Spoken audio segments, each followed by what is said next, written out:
네, 목요일은 책방연입니다. 소소한 책 읽기 홍정한 목사님과 함께하는데요. 어서 오세요. 안녕하세요. 네, 목사님 반갑습니다. 반갑습니다. 자, 저희가 지난 몇 달 동안 네, 그리스 비극 9작품을 읽었고 고생하셨습니다. 지난주였죠. 네, 이제 10번째 작품까지 마무리를 했던가요? 지난주에 9번째 작품. 9번째 네네. 작품까지 마무리를 했던 그 긴 여정을 이제 끝내고 이제 다시 새로운 작품을 만나볼 시간인데요. 지난주 말미에 살짝 제목 언급해 주셨거든요. 네. 네. 오늘 만나볼 작품 끝날 때가 되면 성취감이 크지 않을까. 그 이유는 굉장히 두껍다 말씀하셨고요. 맞습니다. 제가 목침 대신 가끔 사용했던 작품입니다. 네. 혼자서는 정말 엄두내기 힘들 정도로 네. 그 일단 분량에 압도당해서 네. 시작조차 하지 못하신 분들 많으실 테지만 네. 자, 이번 기회에 함께 읽어보면 어떨까라는 생각 가져봅니다. 허먼 멜벨의 모비딕 골라주셨거든요. 네. 네. 이 작품 이제 본격적으로 3주에 걸쳐서 다뤄본다라고 말씀을 하셨던 기억이에요. 맞습니다. 네. 우리가 요즘 들어서 바다에 대한 이야기가 언론에서 많이 거론되고 또 많은 분들이 바다에 대해서 본의 아니게 원치 않게 바다에 대해서 관심을 좀 많이 가지시게 되셨더라고요. 그래서 이번 기회에 바다와 인간이 맺고 있는 관계의 독특한 면을 굉장히 잘 보여주는 작품입니다. 그리고 작품 자체로도 굉장히 문학적인 성취도도 뛰어나고 또한 동시에 많은 사람들이 알지만 실상 그 작품을 읽은 이는 드문 고전의 정의에 잘 부합하는 이 작품을 이번 기회에 한번 다뤄보면 어떨까 생각해서 허먼 멜빌의 모비딕을 선택했습니다.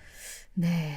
요즘같이 바다에 관심 많은 때가 있었나 싶을 정도인데. 네. 본의 아니게 관심을 많이 가지게 됐죠. 네. 거기에 발맞춰서 모비딕이라는 작품을 선택을 하셨고 사실 이 작품은 굉장히 유명한 작품인데 네. 말씀드린 것처럼 그 분량 때문에 사실 네네. 완역본이라고 해야 되겠죠. 그 엄두를 내지 못한다라는 분들 계시고 그래서 뭐 번역본으로 읽으신 분들도 적지 않게 네, 계시고요. 그렇죠. 어린이 청소년 문고로 얇게 편역된 작품들이 있죠. 네.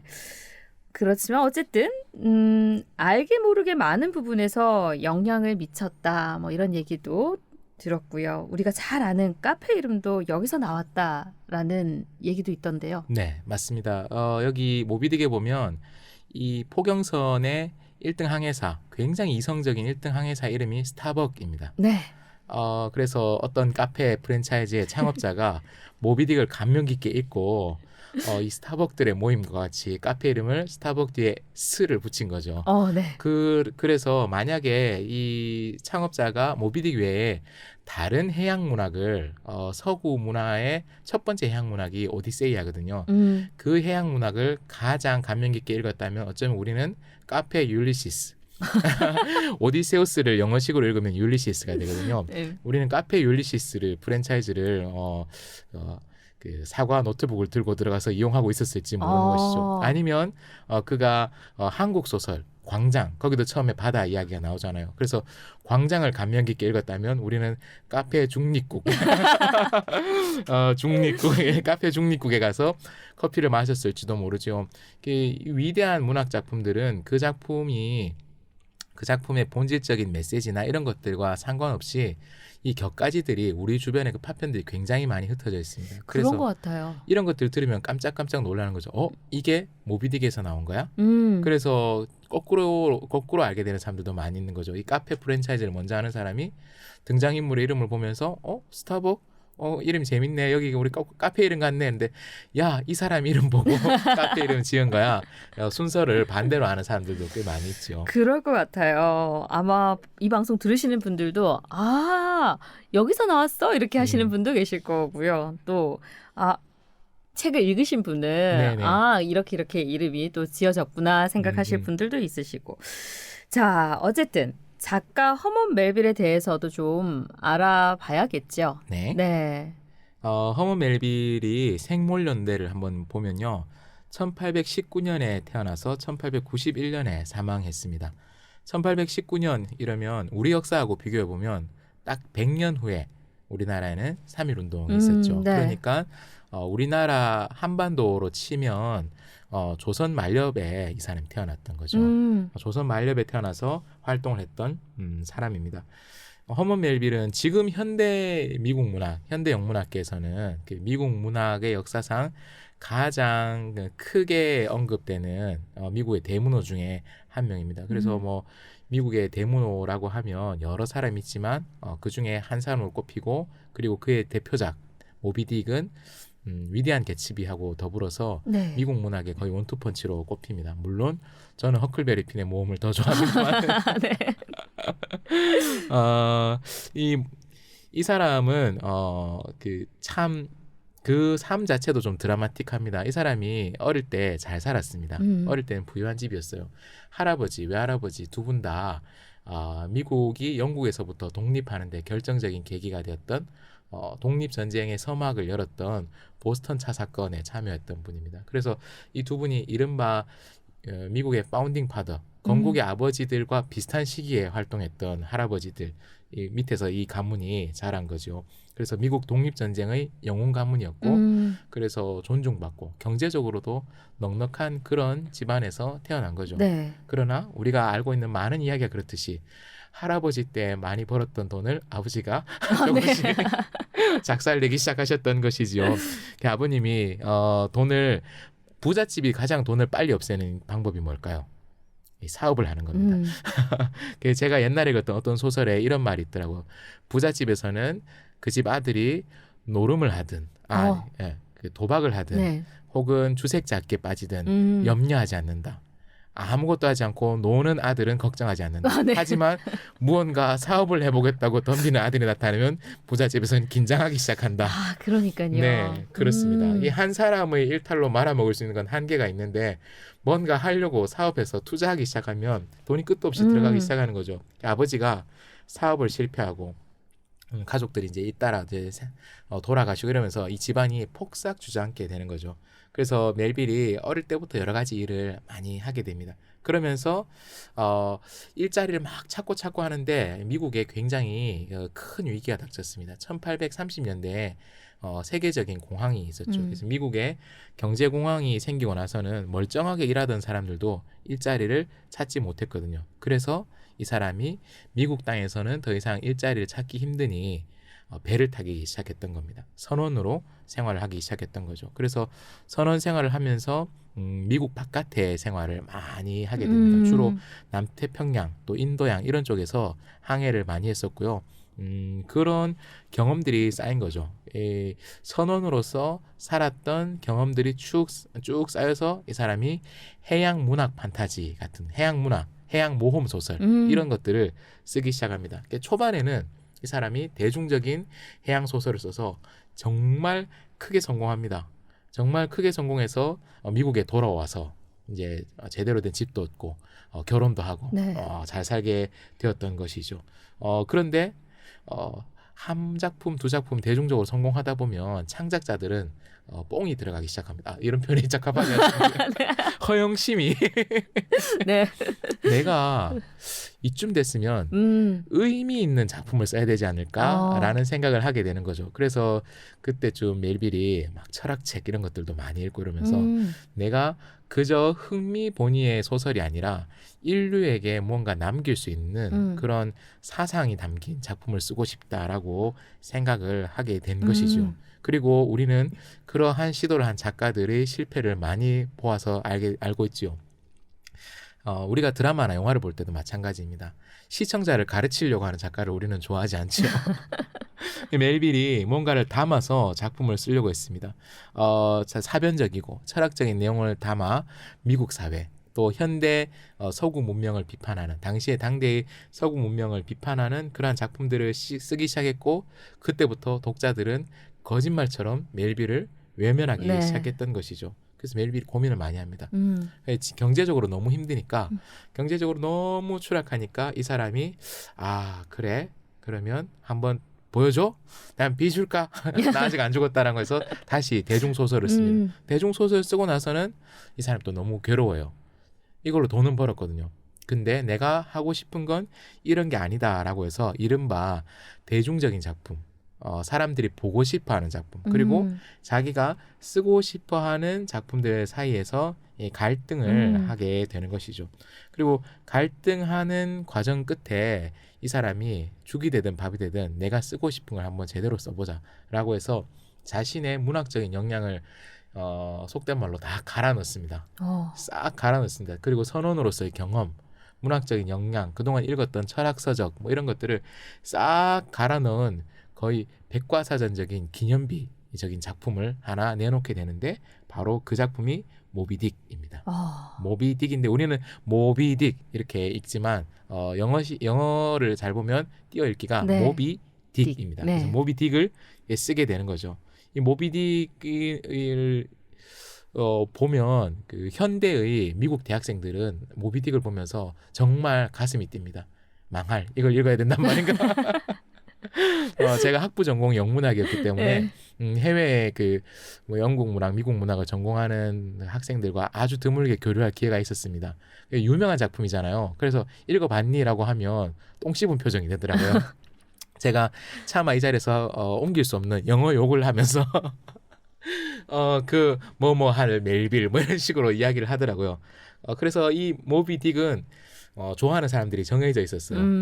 교수님들, 문학 비평가들, 그리고 무언가 젠체하고 싶은 그 평론가들, 이런 사람들은 지금도 모비딕을 굉장히 높게 언급하고 높게 꼽고 미국 문학의 금자탑 위에 올려놓는 그런 작품으로 하는데, 이걸 공부해야 되는 미국의 문학 전공 대학생들도 너무 힘들다 뭐 이렇게 합니다. 그래서 제가 이 얘기를 드린 이유가 있습니다. 혹시나 이 방송을 듣고 이 작품을 읽으시는 분들, 왜 훌륭한 작품이라는데 난 이렇게 재미가 없고 안 읽히는가? 여러분 잘못이 아닙니다. 네, 여러분 잘못이 아니고요. 그리고 이것이 너무 재밌고 술술 읽힌다. 여러분은 친구가 별로 없을 가능성이 있습니다. 제가 친구가 별로 없거든요. 이 멜빌의 당대에도 이 작품을 굉장히 극찬했던 사람이 있어요. 이 모비딕이 헌정된 작가입니다. 허먼 멜빌이 정말 절친했던, 나이 차이는 열 몇 살 정도 나는데 거의 의형제처럼 친하게 지내고 서로에게 영향을 주고 서로의 재능을 인정했던 대작가가 있어요. 제가 처음 배웠을 때는 나다니엘 호손, 요즘 나오는 책엔 너세니얼 호손이라고 나오는 작가죠. 주홍글자, 옛날에 주홍글씨라고 했었죠. 스칼렛 레럴, 주홍글자의 작가인 나다니엘 호손이 이 촉을 읽고 너무너무 감탄하고 멜빌의 천재성에 감탄하고 인정하고 이랬다라고 합니다. 그래서 이 멜빌의 모비딕이 세상에 나왔고 철저하게 외면당하게 되는 거죠. 사람들은 자기를 가르치려고 하는 작가를 좋아하지 않기 때문입니다. 그리고 멜빌의 생전에 멜빌은 이제 그 이후에 조금씩 계속 작품 활동도 하지만 작가로서는 크게 빛을 발하지 못하고 글을 써서는 더 이상 먹고 살기 힘들겠구나라고 해서 일종의 그 세리 그 세무 공무원 같은 일을 하면서 이렇게 생을 이어갑니다. 생을 이어가고, 그래서 그가 죽었을 때 부고 기사에도 한때 문학 활동을 했던 세무 공무원의 죽음으로 기사가 이렇게 난 거죠. 근데 이후에 그의 사후에 그가 썼던 작품들이 다시 재발견되고 특별히 문학평론가들이 그의 작품을 통해서 문학평론가들, 그 이후에 문학평론가들이 살았던 시대의 미국 문화, 서구 문명에 대한 아주 예언자적이고 비판적인 시각을 그 작품 속에서 억지로 끄집어내기 시작하는 거죠. 그러면서 멜빌의 작품이 다시금 주목받기 시작했고 수많은 미국 문학 전공 대학생들을 괴롭히는 그런 작품이 되었던 것이죠. 멜빌은 그런 시대를 살았고 정말로 그의 작품이 조명되는 것까지가 모두가 정말 드라마틱한 그런 작가였다라고 할 수 있습니다. 그러니까요, 목사님 이렇게 얘기를 들으면서 작가의 그런 고민들이 고스란히 담겨 있는 작품이 이 작품인데 이 작가가 살아있을 때는 빛을 보지 못했지만 이후에 대작으로 이제 꼽히는 작품이 탄생을 한 거죠. 사실 모든 작가는 그 시대의 아들, 시대의 딸이거든요. 우리가 지금 이야기하고 있는 것들도 한 30-40년만 지난 사람들이 우리의 방송 콘텐츠를 들어보면 이거는 저 사람들이 살았던 2023년이라는 독특한 맥락 속에서 이야기하는 것이다 라고 해석하거나, 혹은 저 사람들 왜 저런 소리를 하지? 라고 이해하지 못하거나 이해하지 못하는 경우는 우리가 살았던 맥락을 공유하지 못하기 네. 때문에 그렇습니다. 오늘 방송의 초반부에도 우리가 요즘 바다에 대해서 관심이 많은 시기잖아요 라고 이야기하는 것이 동시대에 이 방송을 들으시는 분들은 다른 설명이 필요 없죠. 네. 근데 한 몇 년 정도만 지나서 이 오디오 클립을 들으시는 분들은 뭐야 그때 무슨 일이 있었지 하실 겁니다. 그래서 제가 그런 사건을 구체적으로 언급할 만큼 경솔하진 않으니까요. 2023년 여름 가을경에 한반도의 바다 혹은 일본의 바다에 무슨 일이 있었는지 기사를 찾아보시면 됩니다. 이 우리가 하는 모든 이야기는 우리가 살고 있는 시대의 한계 속에서 이렇게 대화도 이루어지고 또 창작 활동도 이루어지기 마련이죠. 그래서 훌륭한 예술 작품은 첫 번째로 갖추어야 될 조건이 그 시대의 풍경, 그 시대의 정신을 잘 담아내고 있는가라는 것입니다. 그런데 동시에 세월을 초월해서 사랑받는 작품들이 있어요. 네. 세월을 초월해서 그 보편적인 가치를 인정받는 작품들, 그리고 흔히 고전이라고 말하는 작품들 있죠. 이 고전이라고 말하는 작품을 쓰는 작가들은 그 시대의 딸, 그 시대의 아들인 동시에 그 시대의 한계를 넘어선 어떤 지점을 바라볼 수 있는 사람들이죠. 그 시대의 한계 속에서 생각하고 창작 활동을 했지만 그가 만들어낸 작품이 그 시대 바깥을 겨냥한 무엇인가를 볼 수 있는 사람들, 이른바 예언자적인 상상력을 가진 사람들이 위대한 불멸의 고전을 만들어낸 창작자들이지요. 허먼 멜빌의 모비딕은 허먼 멜빌이 탄생한 지 100년 이후에 그의 사후에 다시 재발굴되고 그의 작품들이 재해석되고 평가되었습니다. 만약 그의 작품이 1800년대를 잘 담고 있는 데서 그친 작품이었다면 굳이 문학 작품으로 다시 읽힐 필요는 없죠. 역사적인 문헌으로 네. 그 시대의 풍경을 다시금 보게 해주는 그런 채널 정도로만 활용됐을 텐데요. 그가 가지고 있었던 가치가 당대의 가치와 생각, 풍경을 담고 있을 뿐만 아니라 그 시대를 넘어선 무엇인가를 담고 있었기 때문에 그의 사후에 이 작품이 다시 발견되고 어렵고 난해한 서술 방식에도 불구하고 여전히 우리에게 읽히고 있는 것이죠. 그래서 우리는 이 작품을 통해서 고래잡이의 풍경, 그 전문 지식 이런 것들이 굉장히 많이 나옵니다. 심지어 어떤 부분은 고래 도감에 해당되는 부분처럼 고래 종류와 생태에 대해서 쭉 나오거든요. 네. 여러분 그런 것들 읽기 힘드시면 소제목을 보듯이 그냥 몇몇 단어들만 쓱쓱 보면서 넘어가셔도 돼요. 우리는 이 작품을 통해서 19세기의 고래잡이 배의 풍경에 대해서 볼 뿐만 아니라 그 시대를 넘어선 우리 시대에도 동일하게 들려주고 있는 인간의 어떤 본질 혹은 바다와 관계 맺고 있는 인간의 어떤 파괴적이고 억압적인 모습들 이런 것들을 한번 보편적인 면을 한번 찾아보는 방식으로 이 책을 읽어보려고 합니다. 네. 사실 모비딕 고래잡이 배 포경선에서 벌어진 이야기를 담고 있잖아요. 네. 그래서 목사님 이제 이런 일련의 이야기들을 쭉 해주셨는데 허먼 멜빌은 왜 포경선이라는 공간을 선택했을까? 네. 여기에 이제 의문점을 가지고 있었거든요. 근데 네, 이제 네. 얘기해 주시는 가운데 살짝 이제 음, 배경 소개가 됐다고 해야 될까요? 예. 이 고래를 잡는 역사는 꽤 오래됐습니다. 인류가 고래를 언제 처음 잡았느냐? 기록물로 남아있는 가장 빠른 시기는 신석기 시대라고 할 수 있습니다. 제 고향이 울산이거든요. 네. 교과서에서 많이 보셨을 겁니다. 반구대 안각화. 저는 어릴 때 가서 봤습니다. 지금은 거기를 이제 이게 좀 막아서 네. 가까이서 직접 볼 수는 없지만 제가 어릴 때는 직접 가서 볼 수 있었거든요.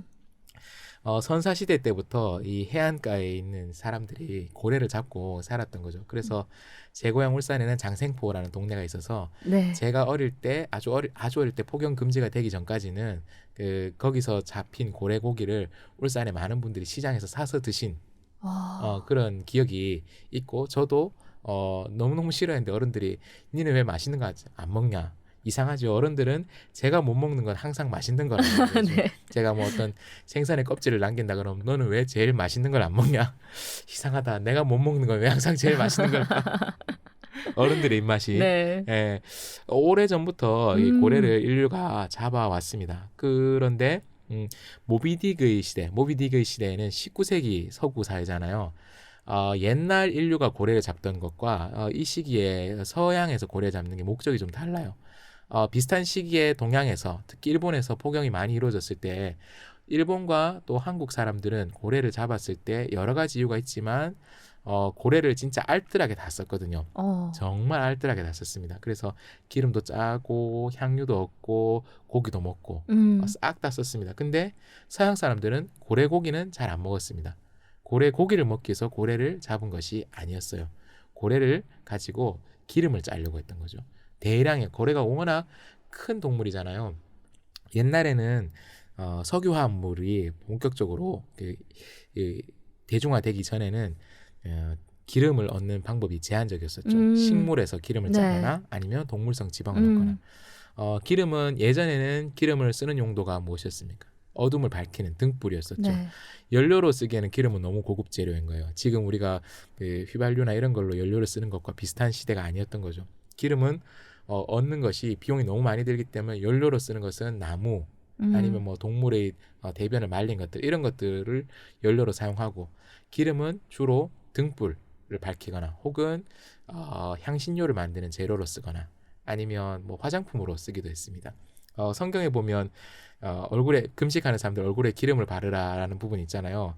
그러니까 반질반질하게 해라 이런 뜻도 있는데 그게 고대 사회에서는 기름 이게 클렌징 폼 같은 역할을 하는 거예요. 기름을 바르고 마사지를 쭉 하면 노폐물이 기름에 묻어나잖아요. 그러면 나무 주걱으로 싹싹 긁어내면 피부가 말끔해지거든요. 보습도 되고. 그러니까 그러한 고급 재료로 쓰여졌던 것입니다. 그래서 수요가 분명 늘 있긴 했지만 이 수요가 갑자기 폭증하는 시기가 있어요.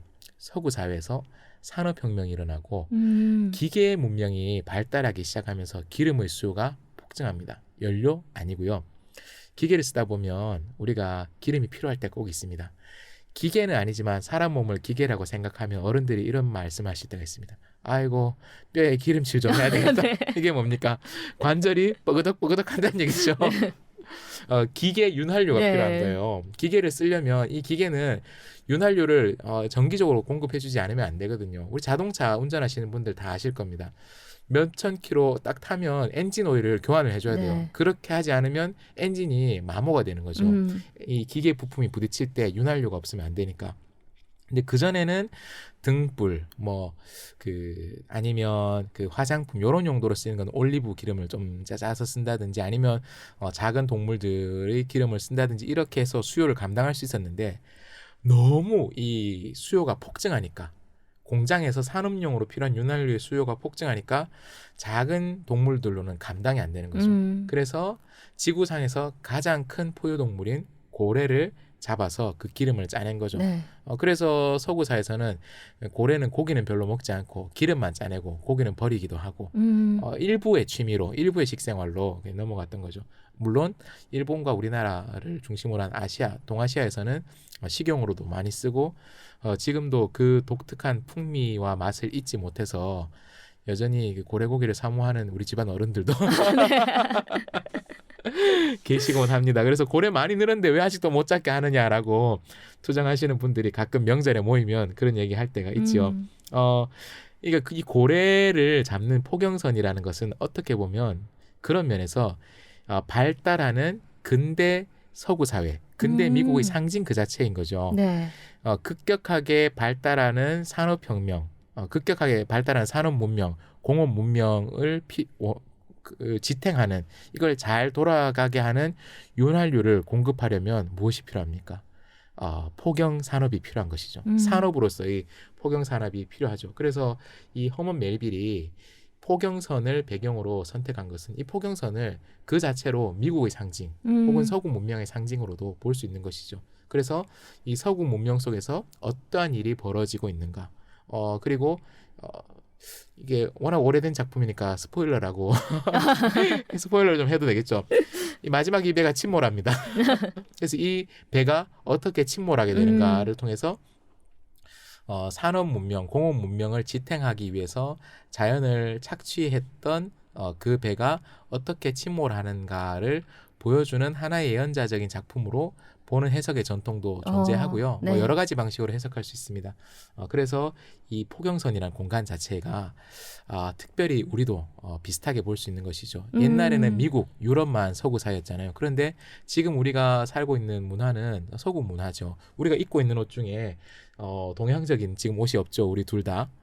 우리 둘 다 지금 여기서 생활 한복을 입고 녹음하는 사람이 없습니다. 그렇죠. 우리 주변에 대부분 서양식 옷을 입고 있고 그리고 쓰고 있는 언어, 문화 대부분이 다 서구적이죠. 네. 우리도 포경선에 탑승하고 있는 사람들이죠. 음. 포경선에 탑승하고 위태로운 바다 위에 떠 있는 우리들의 이야기다라고 생각하고 모비딕 속으로 한번 들어가 보면 어떨까 생각해요.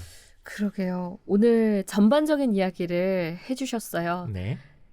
작가에 대한 말씀도 해주셨고요. 왜 포경선이란 공간을 선택했을까라는 질문을 던졌을 때 거기에 대한 또 내용들도 얘기를 해주셨고요.